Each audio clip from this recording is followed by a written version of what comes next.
communities. Deforestation is a key risk for investors. Pulp and paper is in our packaging, palm oil is ubiquitous in everything from vegetable oils to shampoos, and soy is a major source of animal feed as well as an ingredient in most processed foods. If companies in your portfolio sell consumer packaged goods, they are likely sourcing something that has deforestation risk associated with it. By creating deforestation-free supply chains, companies provide value to their bottom line by reducing both reputational and surety of supply risks, increasing transparency and trust with consumers, and driving business value for themselves and their investors. Here's an example to make that more tangible. Malaysia's IOI Group, a major owner of palm oil plantations, saw a 10% decrease in stock values after the Roundtable on Sustainable Palm, the nonprofit developing and implementing global standards for sustainable palm oil, suspended the company's engagement. Additionally, CDP found that in 2015, nearly 300 investors managing $19 trillion in assets asked companies to report on deforestation risk. That was a 24% increase from the year before. In recent years, governments and companies have become increasingly involved with tackling deforestation. Companies have committed to reducing or eliminating deforestation in their supply chains through corporate sustainability plans, pledges, and policies. As of March 2017, 447 companies globally have made commitments to curb forest destruction in supply chains linked to beef, soy, pulp and paper, and palm oil. For example, McDonald's has a commitment that 100% of its beef in priority countries will be deforestation-free and from verified sustainable sources by 2020. Unfortunately, many of these same companies are having trouble translating commitments into tangible implementation.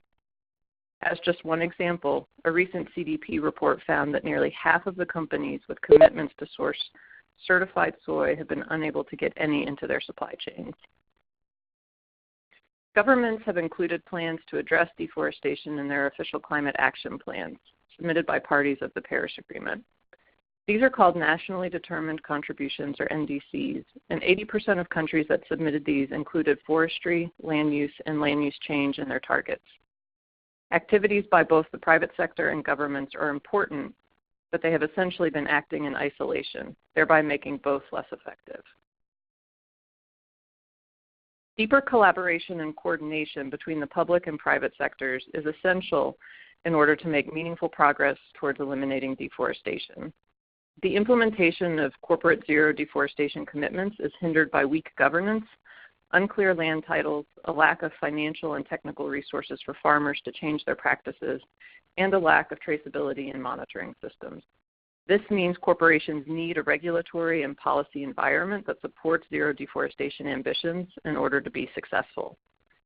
Additionally, governments need the participation of key corporate actors implementing reduced deforestation and forest restoration initiatives in their jurisdictions in order to reinforce the policy reforms they put in place to meet their own climate goals.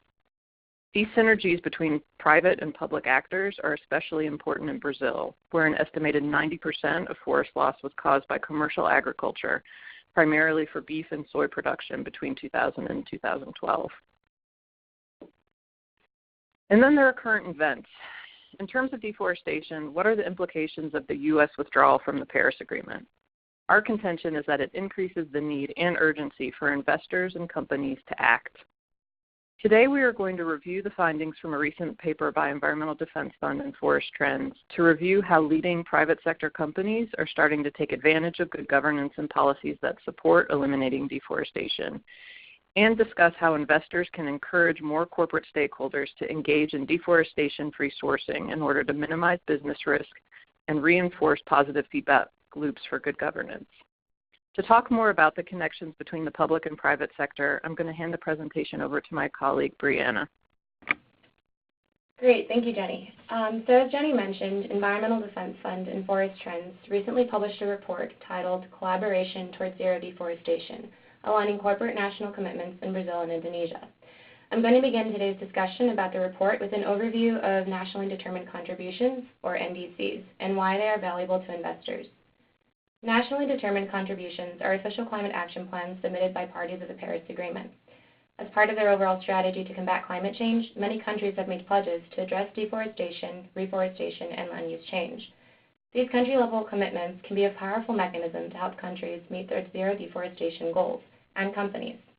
And this notion that companies care about climate policy is evident in the We Are Still In campaign, in which business leaders and investors signed an open letter to the international community and parties to the Paris Agreement to declare that they will continue supporting climate change to meet the Paris Agreement. Signatory companies include Mars, L'Oreal, Aveda, and Clarins USA, among many others. For the purposes of this presentation, I'm going to focus on Brazil's NDC specifically, and how investor action can help encourage better collaboration between the public and private sector to drive towards meaningful progress on eliminating deforestation. Why Brazil? We chose to focus on Brazil for two main reasons. One, the high deforestation rate. Brazil and Indonesia accounted for 38% of tropical deforestation in 2014 alone. The second reason is the pronounced link between commercial agriculture and deforestation. As mentioned earlier, an estimated 90% of forest loss in Brazil was caused by commercial agriculture, primarily by conversion for beef and soy between 2000 and 2012. To address this issue, Brazil created its NDC, whose overall objective is to reduce greenhouse gas emissions below 2005 levels by roughly 1.3 gigatons of carbon dioxide equivalent in 2025 and 1.2 gigatons of carbon dioxide equivalent by 2030. Brazil aims to achieve these goals by 2030 through strengthening and enforcing the Forest Code, which is Brazil's foremost forest protection legislation that mandates property registration to cap the amount of vegetation that can legally be cleared on all land, as well as to establish areas that should be permanently preserved under the Rural Environmental Registry, or the CAR.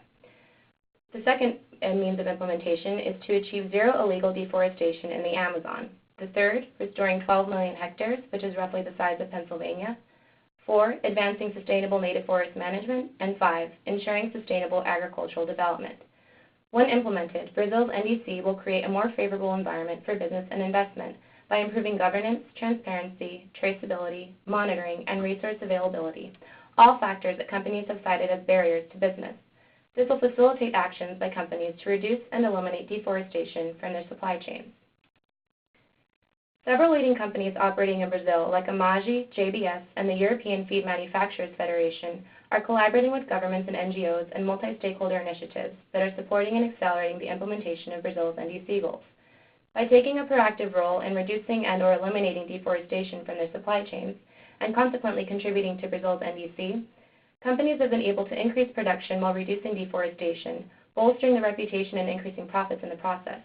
They have also been able to influence decision-making regarding future initiative policies and actions, and they have been able to improve their reputations with the government, international community, and consumers.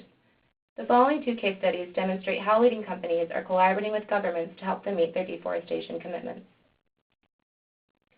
The first case study I'm going to discuss is Mato Grosso's Produce, Conserve, Include strategy, or the PCI, which was announced by Governor Takis of Mato Grosso during COP21 in Paris. To increase production while decreasing deforestation, the PCI aims to increase efficiency in production on already cleared lands, conserve native forests in the Amazon and Cerrado, and include families and traditional populations in low-emission rural development. The PCI is led by the government of Mato Grosso, but has a steering committee that includes companies such as Amagi and Marfrig. By participating in the steering committee and integrating their supply chain work in the region, companies involved with the PCI demonstrate the value of public-private partnerships to help address deforestation. Additionally, investment can help catalyze partnerships between the government and companies, similar to what the Sustainable Trade Initiative, or IDH, is doing. IDH is helping connect Mato Grosso with innovative finance and commodity markets by creating a de-risking facility to increase cattle intensification and reforestation. To date, the PCI has contributed to both reducing deforestation and increasing beef and soy production. Additionally, the PCI has been able to convene a broad range of supported stakeholders, align policies with those of the state, and increase interest in preferential sourcing for Mato Grosso by companies like Amagi, Marfrig, and the European Feed Manufacturers Federation. The PCI is a great example of how companies can increase their profits and improve their reputations, while simultaneously decreasing deforestation and helping advance national climate policy. The second case study I'd like to discuss focuses on the cattle agreements. In 2009, following lawsuits and public pressure from government and civil society groups, meatpacking companies signed 2 zero deforestation agreements in the Amazon, collectively known as the cattle agreements. The first of these agreements are known as Terms of Adjusted Conduct Agreements, or TACs. Meatpackers sign legally binding TACs to eliminate illegal deforestation in the Amazon. Signatories agree to stricter controls on their suppliers. To date, TACs cover 2/3 of federally inspected slaughterhouses in the legal Amazon. The second type of cattle agreements are known as G4 Zero Deforestation Agreements. JBS, Marfrig, Minerva, and Berchin signed G4 Zero Deforestation Agreements with Greenpeace to prohibit and eliminate all deforestation in the Amazon.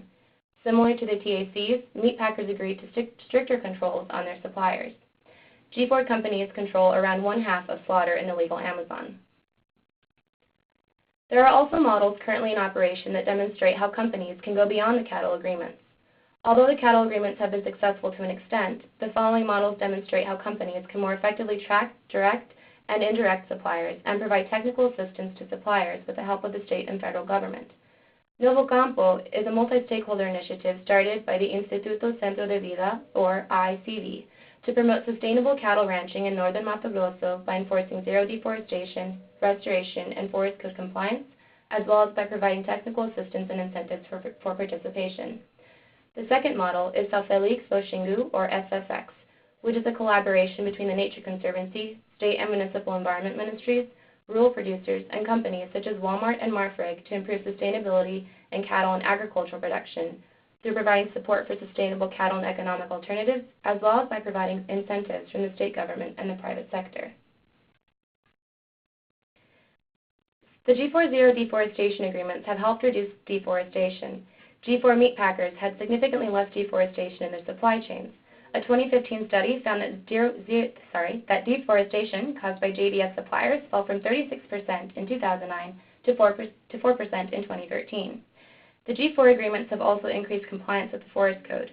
The same study found that within 1 year of the agreement, 52% of properties supplying to G4 meatpackers registered with the Rural Environmental Registry so as to comply with the Forest Code. The other sustainable beef models have also generated successes. Novo Campo has generated demand for sustainable beef from Arcos Dorados, the Latin American branch of McDonald's, and JBS. Novo Campo is also providing a model for how companies can track and eliminate deforestation from both direct and indirect suppliers. It has also demonstrated clear business benefits, such as a 10-fold increase in profitability while being 5 times more productive. São Félix do Xingu has also helped reduce deforestation by almost 80% compared to 1999 to 2008 baseline. SFX has helped register 80% of properties with SACAR to ensure that suppliers are complying with the Forest Code. Additionally, São Félix do Xingu is increasing data transparency and sharing and is creating a source of demand for zero deforestation beef.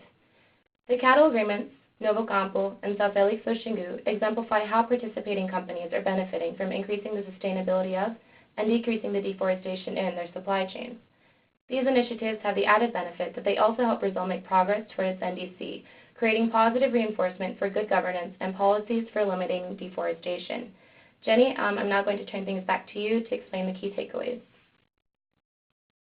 Thanks. So here are a few key points we'd like you to take away from this. First, companies who source commodities tied to deforestation are exposed to reputational risk, surety of supply risk, as well as a likely failure to maximize profits through improved productivity. And this translates into less profit for them and their investors. The implementation of corporate zero deforestation commitments is hindered by weak governance, unclear land titles, a lack of financial and technical resources for farmers to change their practices, a lack of traceability in monitoring systems, and cost of certification. Additionally, government is positioned to solve many of these problems with nationally determined contributions as one pathway forward, but they may need encouragement from the private sector to create momentum and or to prevent backsliding. Private sector companies have an important role to play in reinforcing the need for good governance.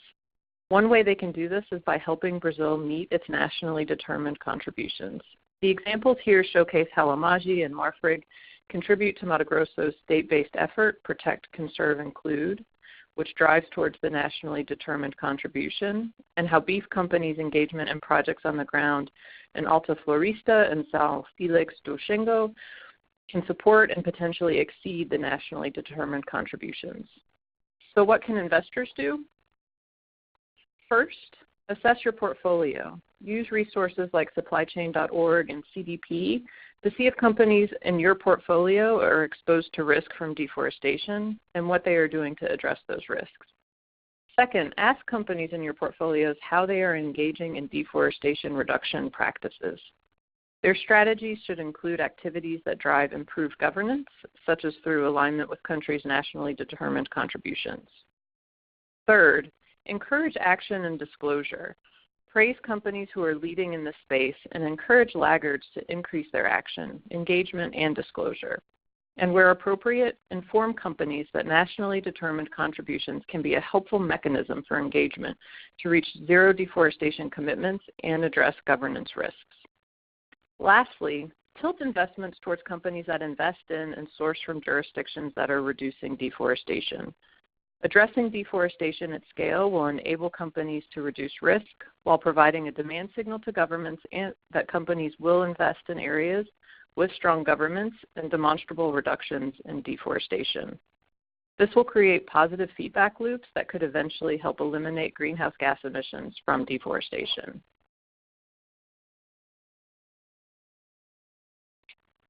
Thank you very much for your time today.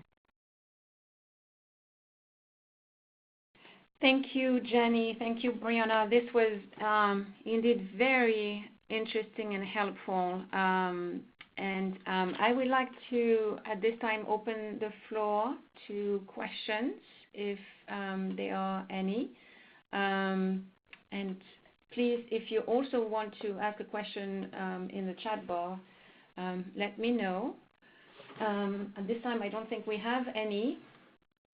So I start with one question that a lot of NGOs and people who have been involved for the last 20 years in these issues and trying to tackle deforestation are asking, why aren't companies or more companies doing more about this? So more companies, in addition to doing, really putting more effort into tackling deforestation in their supply chain.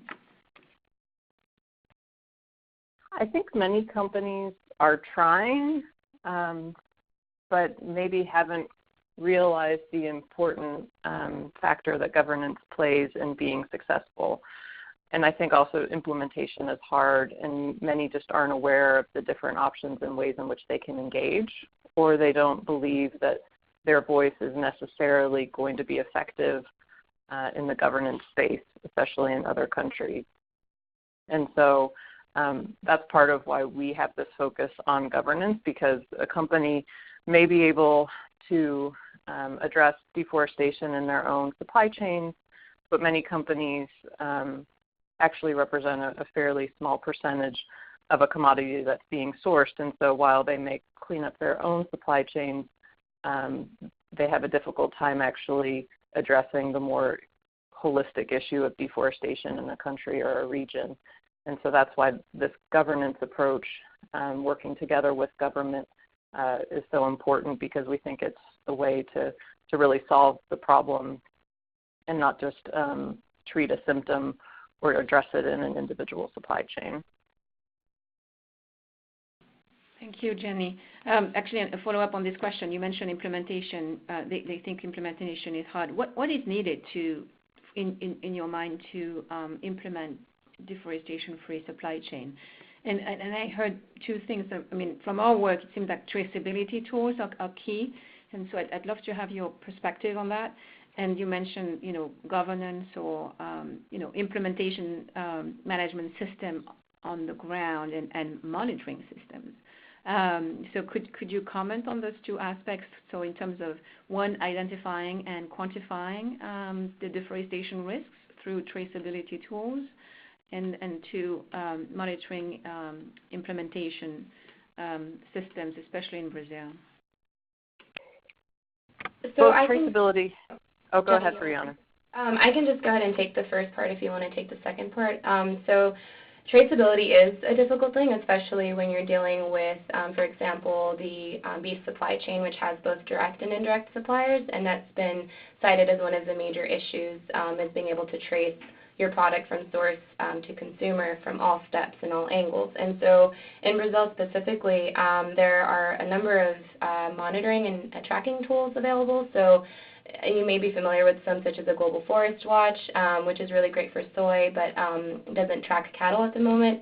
There's also some in-house products like AgroTools and Mapiomas, and they try to work with suppliers to track their products or their supplies from source to finish. And so try to eliminate the discrepancies between their conception of their supply chain and the reality of the supply chain. So Jenny, do you want to take the second part? Sure. I think both traceability and monitoring are incredibly important and great places for companies to start. I think what we see, though, is that without that additional layer of good governance, that there are some ways, to Brianna's point about direct versus indirect suppliers, that things can appear to be deforestation-free, but if there's not good governance, there can be leakage and there can be commodities getting into supply chains that really are tied to deforestation, and it's hard to pin that down. And so I think both continuing to improve the existing traceability and monitoring tools, but also adding in that layer of good governance is critical to really make what companies are seeing translate into real improvements on the ground as well. Yeah, interesting. We have a question from the chat room. So in a portfolio, an investor's portfolio, how can I find the contribution of specific companies to deforestation? Is there a tool from data service providers that I can use at this time?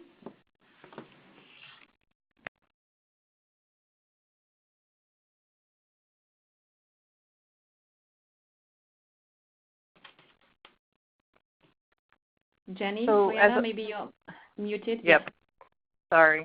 So as I mentioned, some resources like supplychain.org and CDP are a great place to start to understand what companies have made commitments and if and how they were reporting any progress towards those commitments.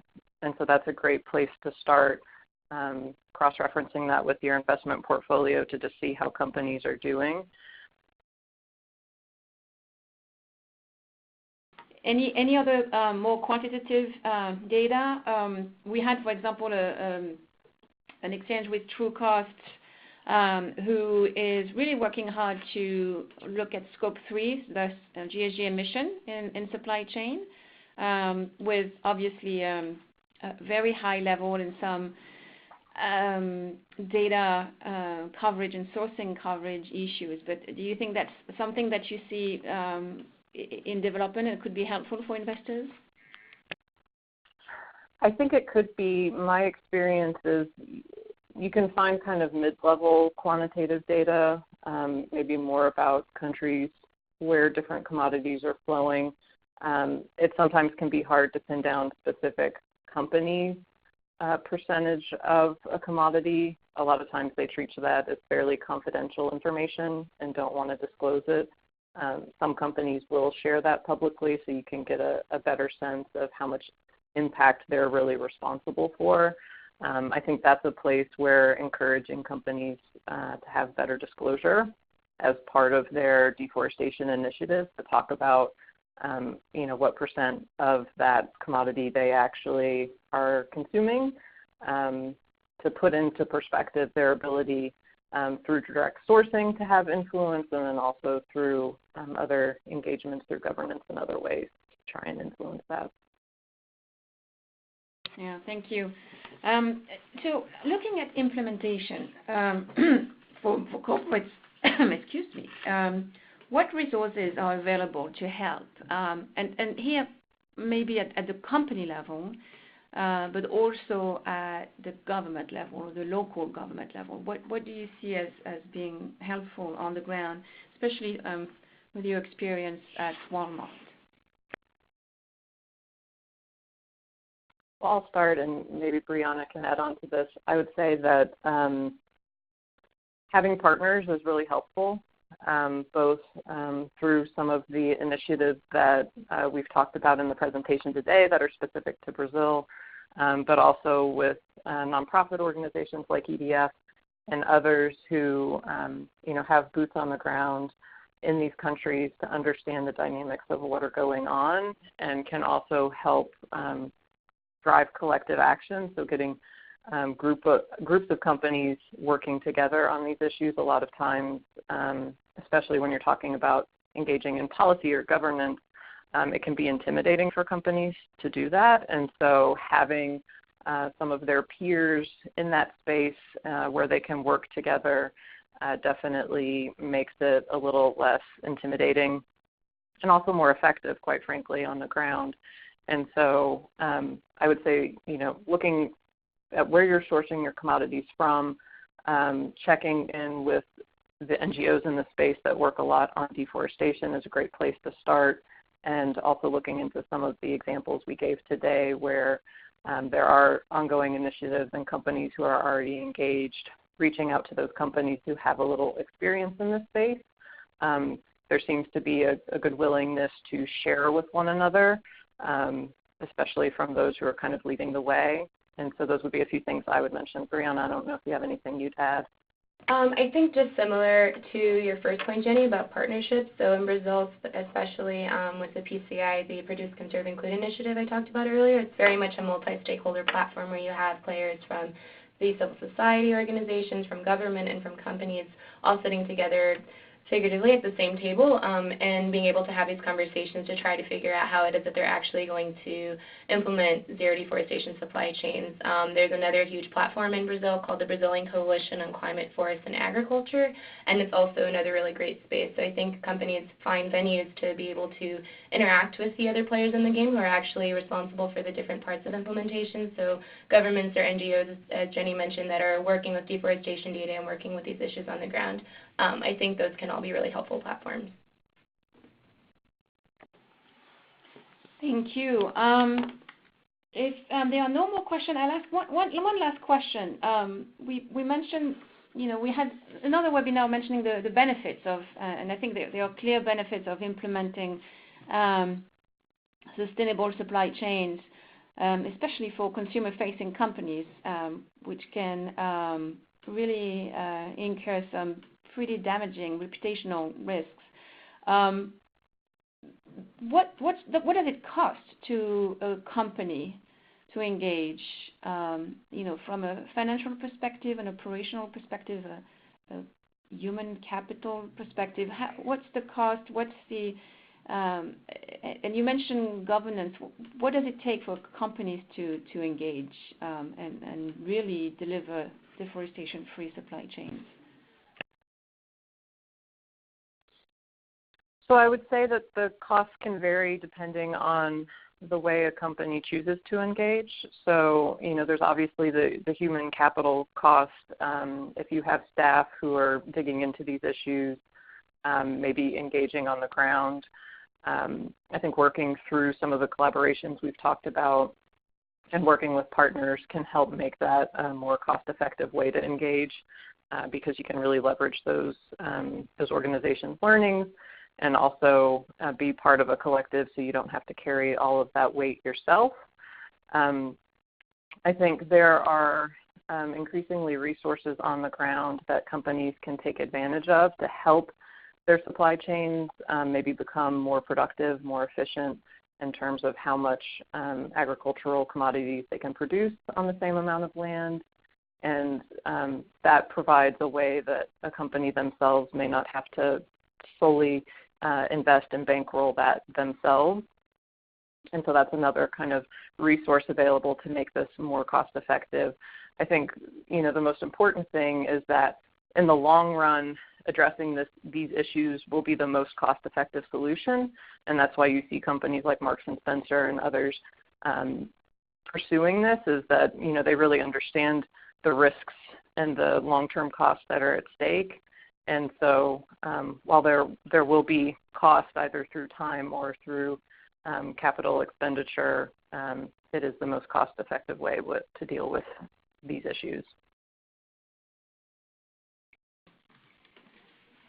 Thank you, Jenny. At this time, if there are no further questions, Jenny and Brianna, would you like to go through some closing remarks?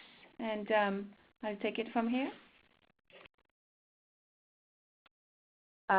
Sure. I'd just like to thank everyone again for their time this morning. And I think to the point about resources and help and how companies can engage, EDF is a resource to help companies, particularly in Brazil.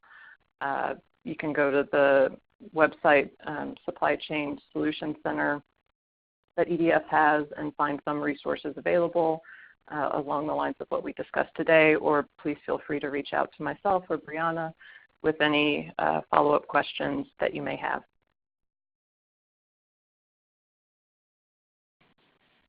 Thank you, Jenny and Brianna. Actually, we had a webinar on supply chain to highlight companies' commitment and transparency on deforestation-free supply chains. So thank you for mentioning that. We think it's a great resource as well. Well, I wanted to thank you, Jenny and Brianna, for presenting here this webinar. I think this is really critical, not only to deliver deforestation-free supply chains, but also for the countries to deliver on their NDCs and to really make sure that our forests are helping the planet cope with carbon emission and act as their best as carbon sinks. And we are now going to conclude this webinar. Thank you for participating. We will be sending a recording of this webinar along with the slides in the next few days. And if you do have any questions, please don't hesitate to reach me at Ceres or Jenny and Brianna at EDF. Thank you again, and have